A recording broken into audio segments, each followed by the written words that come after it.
Hello, and welcome to Group C1's video on the combination of Lean and Six Sigma. We will help you understand the individual elements of Lean and Six Sigma, as well as their combination. We will use these strengths and weaknesses of the combination to recommend some alternative approaches. By the end, you will know the reasons behind it, drawing inspiration from industry approaches. We hope you find this video useful, so sit back and enjoy.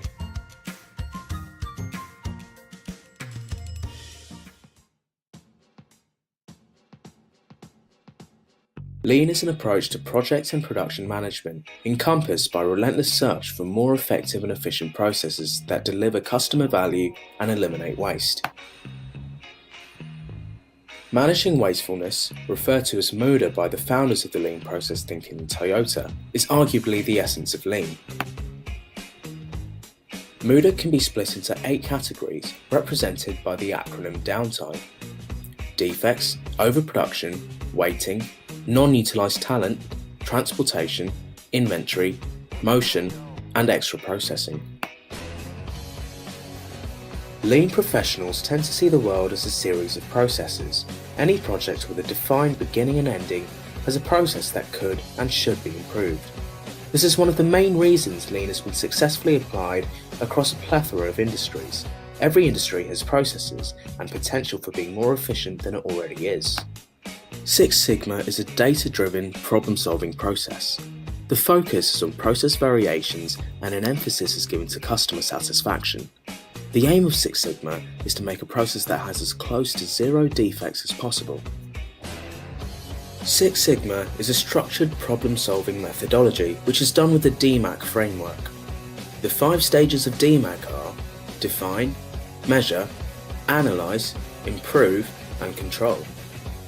Lean Six Sigma combines the 2 attitudes of Lean and Six Sigma to simultaneously reduce waste and defects. It is necessary to combine the 2 to suit the dynamic environment of most industries. If applied in isolation, these would not bring improvements to their full potential. It's a continuous improvement process where both Lean and Six Sigma occurs during the PDCA.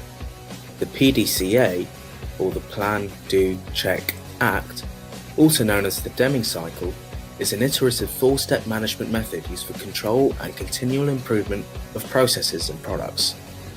Lean Six Sigma is used across a range of sectors and industries. They can be integrated into both product and service-orientated companies. Its use leads to competitive advantages, as the reduction in waste and processing results in more competitive pricing strategies. It also helps to develop employees and management, as it is encouraged for improvements to be suggested from all levels of authority. The key to its success is its emphasis on employee support and a continuous commitment to improving customer satisfaction.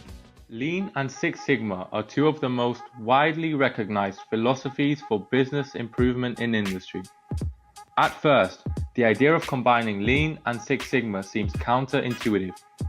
This is because the 2 methods view waste in completely different ways. Lean recognizes waste as anything that does not add value, whereas Six Sigma views waste as a process variation.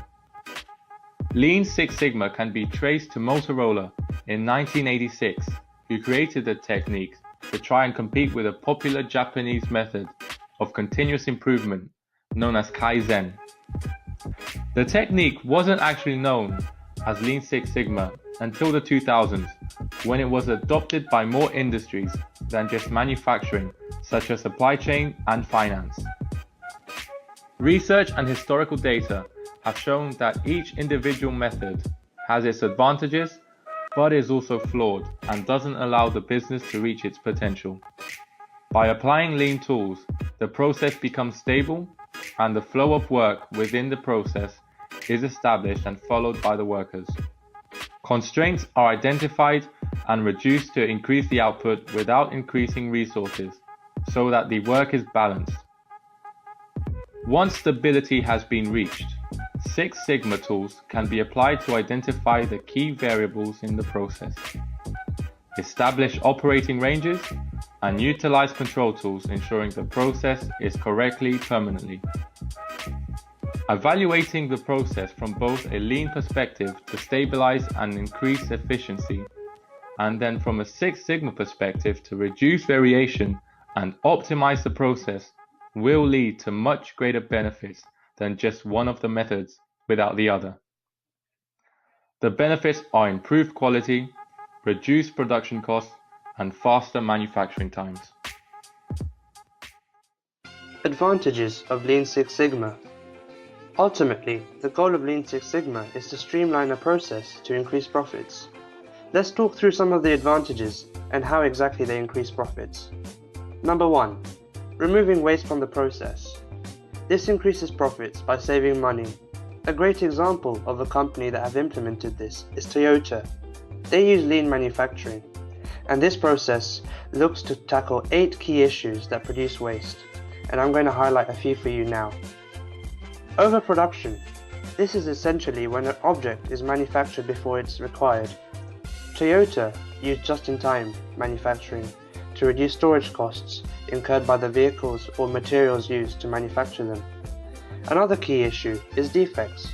This is when a manufactured product is not to the standard required, thus the product must be reworked or scrapped. Both outcomes waste time and materials and ultimately money.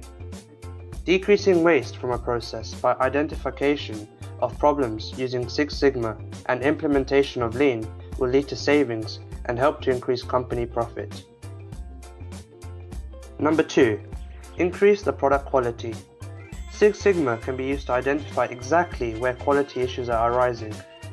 Six Sigma uses the define, measure, and analyze parts to locate problems, then the improve and control sections to rectify issues.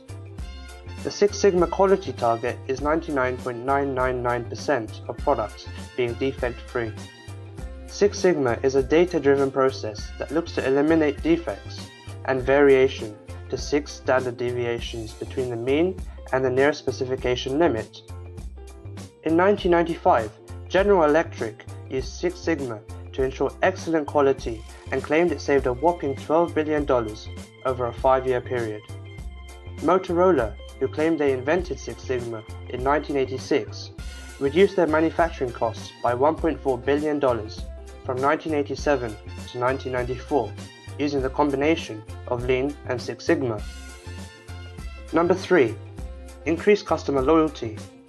One of the most common reasons for customers not returning and buying from a business is dissatisfaction with the value of the service or product. Six Sigma can be used to identify areas of product improvement, and Lean helps to deliver excellent products at a good price to customers. The combination of Lean and Six Sigma can ensure quality products that are efficiently manufactured and are price competitive. Number 4. Use for strategic planning. Six Sigma can be used alongside SWOT analysis to create strategic targets. Manufacturing Lean targets can be measured and super beneficial as Lean Six Sigma may be for a company, it still has its weaknesses. Not to worry though, as I will explain how a company may overcome them. Let's get started. Number 1. A high level of human resources is needed to implement Lean Six Sigma. The Six Sigma top-down structure is followed and therefore involves the training of champions, master black belts, and green belts. And no, I'm not talking about karate. This requires a lot of training and commitment from employees. Ultimately, this translates into greater costs for the company aiming to implement Lean Six Sigma. A way to overcome this is by in future hiring employees who are equipped with Lean Six Sigma training and can therefore have an impact on the company from day one.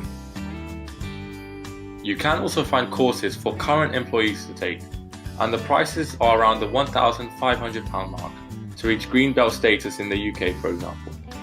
But there are plenty of offers that can be found online, so better get searching. Number 2. Implementing Lean Six Sigma can cause significant change to an organization's culture. Any discrepancies which arise from the implementation of Lean Six Sigma may result in a lack of intrinsic motivation from a company's employees, as the new culture may not align with what they were originally motivated to be a part of. To prevent this issue from arising, the management of a company should carefully evaluate their organizational culture and take steps to prevent any discrepancies from arising in their organizational culture, when implementing Lean Six Sigma. This leads on to point number 3, which is the need to hire external professional consultants who have significant experience in implementing Lean Six Sigma. This gives light to the complexity of combining Lean and Six Sigma and to the monetary cost of doing so. In fact, a recent survey by consultancy firm Bain & Co. reported that 80% of companies were dissatisfied with the implementation from a sample size of 184 companies. The exact reasons were not disclosed, but it can be inferred that the complexity of Lean Six Sigma was overwhelming and so its rewards could not be efficiently reaped. Lean Six Sigma has been criticized for being too structured and not creative enough. Some say that Lean must take place first to maximize the effectiveness of Six Sigma. The idea here is that if the process is not Lean, the efforts of Six Sigma will be wasted. The key is to pick and choose what's best for the project using both toolkits. This will allow for creative and innovative solutions. Starbucks, for example, the largest coffee chain in the world, speeds up their ordering process by using their mobile app. Customers can pre-order and pay for their drink so that it's ready to pick up at the store. These drinks are organized by name to avoid any confusion. Senior management should be involved in project selection, knowing which projects could use a boost from Lean Six Sigma. Management at Starbucks have found innovative ways to increase efficiency whilst retaining their individuality. Through the mobile app, customers can purchase a drink and join the loyalty program, whereby after a certain number of transactions, the customer will receive a free coffee and can access different levels of loyalty status. Employees should also fully understand both toolkits and know when to use each one, so that they can apply the right tools to the right problem. Starbucks provides new training techniques for baristas. Baristas are encouraged to reach out to customers and take their orders before they pay. This decreases the wait time for receiving and paying for a coffee. We will now look at Amazon to understand their approach and to draw recommendations from them. The following are some techniques followed by Amazon that can be implemented in other companies trying to follow Lean Six Sigma. Number 1. Senior management executives are required to work in the customer service department at least one day per year. This is done to promote a collaborative environment where the executives have an idea about the challenges faced by the frontline workers and customer perspectives. Number 2. Customer service agents have the power to pull any product from the Amazon website. This concept of allowing employees to address issues or defects in the product, known as and-on code, helps in the reduction of customer complaints. Number 3. Amazon has used its increased productivity and efficiency to reduce prices for its customers instead of increasing its earnings. Increased productivity plus efficiency lead to customer savings, which in turn leads to happy customers. Number 4. Executives making key decisions for Amazon follow a policy of disagree and commit if they disagree on a matter. Therefore, if they disagree on a matter, they put their ego aside, commit to one decision, and work to implement it. Amazon have been able to become a technology giant using these techniques, and other companies can take recommendations and learnings from them. That wraps up our video. Thanks for listening. We hope you now understand the combination of Lean and Six Sigma and can see how firms use it in real life based on the case studies that were discussed.